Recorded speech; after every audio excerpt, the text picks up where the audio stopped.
Hey everyone, welcome to Daily News Analysis. Today is 5th of July and let's see what has been the development. There are so many important news coming from politics, coming from sports, coming from Supreme Courts, High Courts. So let's see which are the important things that you have to see as far as your general awareness is concerned, competitive exams are concerned. Starting with the first news, we have this Supreme Court has refused the Enforcement Directorate petition to take over this case of Senthi Balaji. Now, as you know that there has been this case going on regarding the custody of Tamil Nadu Minister V. Senthil Balaji in a money laundering case. So there was a split verdict. So the Madras High Court has given a split verdict. One of the judges said that the case is not maintainable, and the other one said that he should be released. So since one judge said that he should be released, one judge said that he should not, the case is not maintainable. The matter was they approached the Supreme Court, but the Supreme Court refused the ED petition to take over the case. Now we have this another it further says that Supreme Court slams ED plea to take over this case because in the Madras High Court, Justice Nisha Banu on the division bench held the petition to be maintainable, declared the minister's detention to be illegal, and consequently ordered his release. But Justice Bharat Chakrabarti disagreed with the conclusions as well as reasons given by the senior judge on the bench. He dismissed the petition and held it to be non-maintainable. Now, explaining the reasons for her conclusions, Justice Banu wrote that the relevant date for deciding whether a person's detention was legal or not would be the date when the petition related to his detention was heard by the court. In the present case, the minister was in the custody of ED when the petition was heard on 22nd June, and such custody was illegal. Now, please understand here, as far as your CLAT examinations are concerned, there is this issue of habeas corpus in this case. Habeas corpus is one of the 5 writs that is issued by the Supreme Court, and the meaning of the word habeas corpus is to have the body. Now in this case, since he he's in a private hospital right now, and is his detention illegal? Was the procedure followed? If it was illegal, then the court may order to produce the body, to produce the person and see whether his detention is legal or not legal. In the Brij Bhushan case, the court seeks minor wrestlers' reply on police closure report. What happened here is that there was a POCSO, the Prevention of Children from Sexual Offences Act, that's a very serious charge on the WFI, that is the Wrestling Federation of India chief, and the BJP MP Brij Bhushan Sharan Singh. But now that has been withdrawn. The charges of sexual harassment were withdrawn in a fresh statement that was made to magistrate. So case under POCSO cannot be made against Brij Bhushan. That is why the police cancelled the report. The police cancellation report has said. However, the court has asked the minor why the police closure report should not be considered. That is the question now.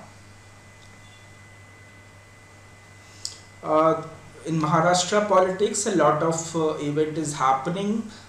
So in Supreme Court, the Uddhav camp says that the speaker is delaying a dequalification process. Now here also, as far as CLAT is concerned, other law entrance examination is concerned, you should know about disqualification, about schedule 10 of the Constitution of India that talks about defection. Now here in what is happening currently in Maharashtra is that the Uddhav Thackeray camp, they have accused Maharashtra Assembly Speaker, who is Rahul Narvekar, of deliberately delaying the disqualification process against the Chief Minister Eknath Shinde for defection. And here the petition filed in the top court amid a churn in Maharashtra politics following Ajit Pawar's split from the NCP to join the Shinde cabinet.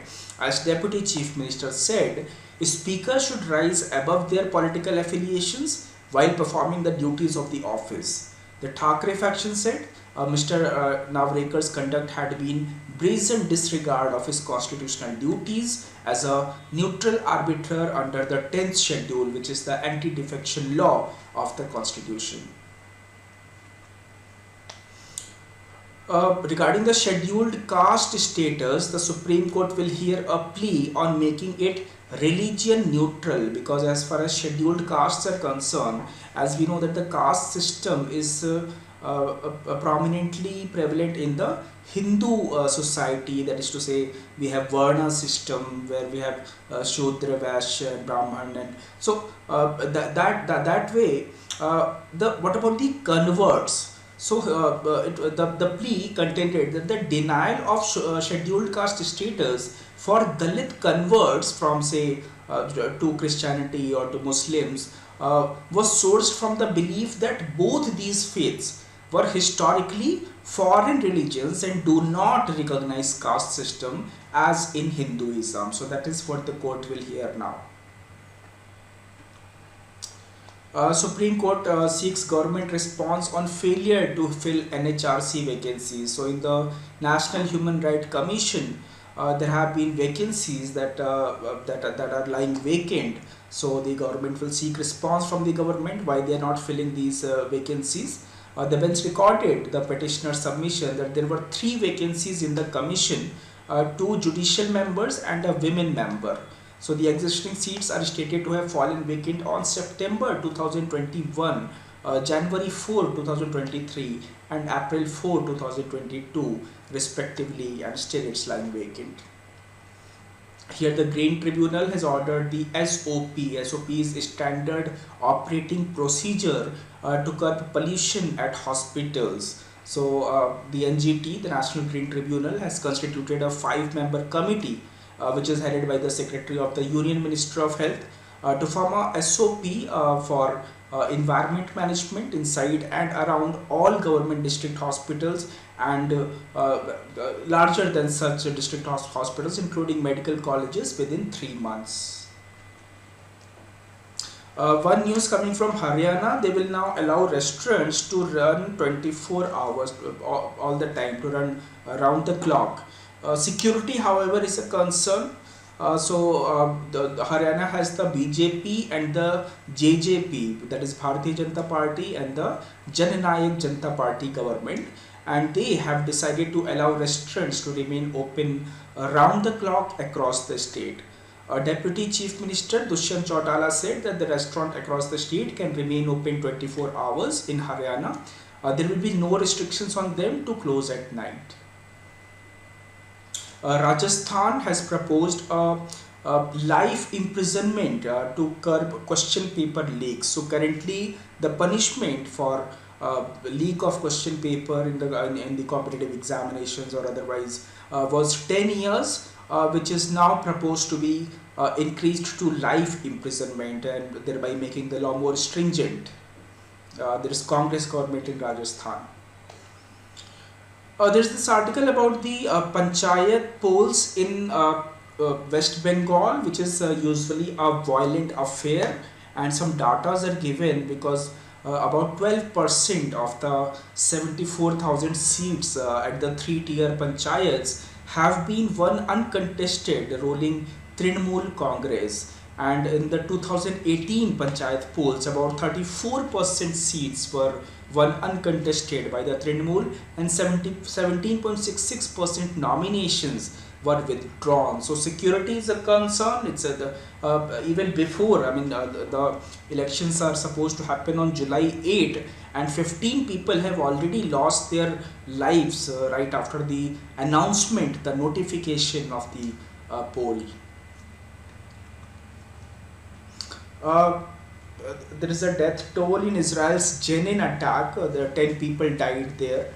Palestinians wound 8 in Tel Aviv. So what happened is that a Hamas militant, he drove his car into a crowded bus stop in Tel Aviv, and he began stabbing people. He wounded 8 in an attack which was praised by Palestinian militant groups as a response to Israel's ongoing military occupation in the occupied West Bank.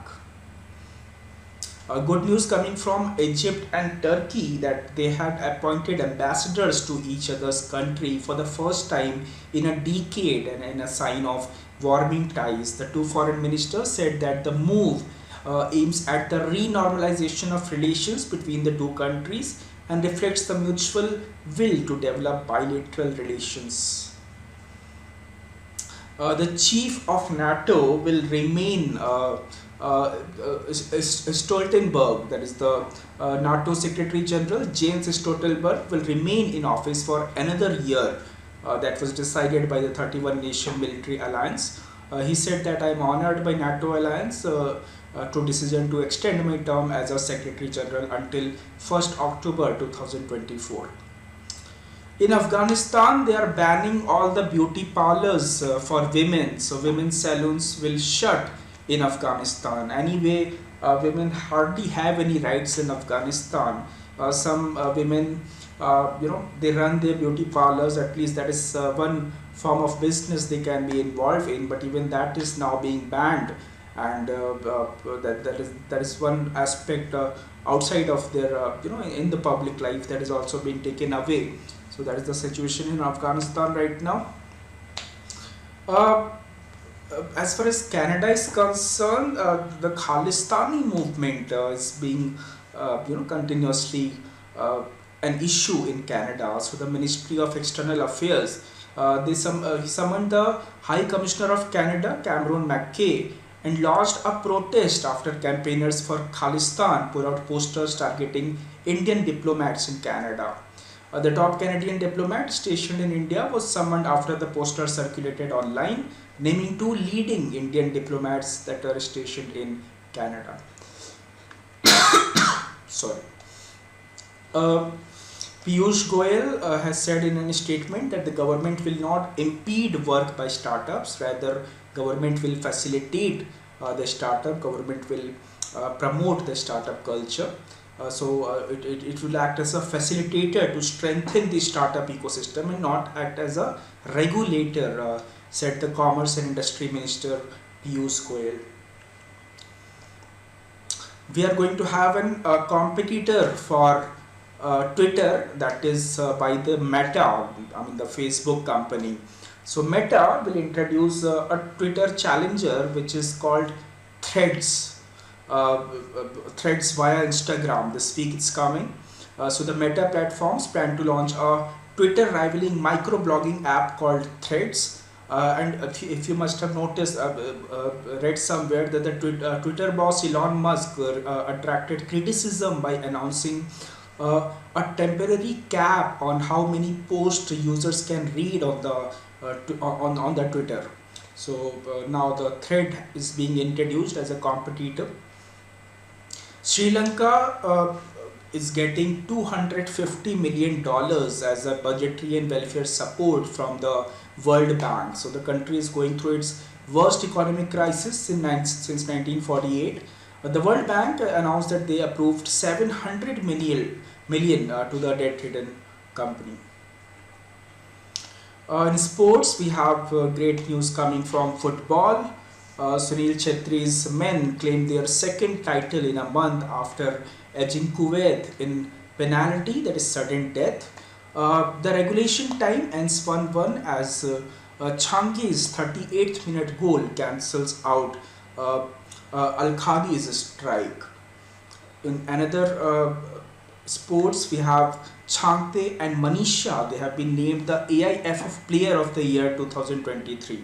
So India and Mumbai City FC winger Changte named the AIFF Men's Footballer of the Year on the back of his impressive performance in the ISL, Indian Super League, and for the national team. And also the Mizoram player Manisha Kalyan was also named the AIFF Women Player of the Year after AIFF's annual general meeting. Ajit Agarkar has been named the chairman of BCCI's Senior Men's Selection Committee. Now this post was lying vacant since February this year after Chetan Sharma resigned. The three-member Cricket Advisory Committee, which is headed by Ashok Malhotra, recommended Ajit Agarkar for the post after interviewing him virtually. We have Philip Sen, who takes second straight stage win, and Jesper Philipsen. She won a mass sprint, won a second straight stage victory at the Tour de France on Tuesday, while Adam Yates kept the race leader's yellow jersey.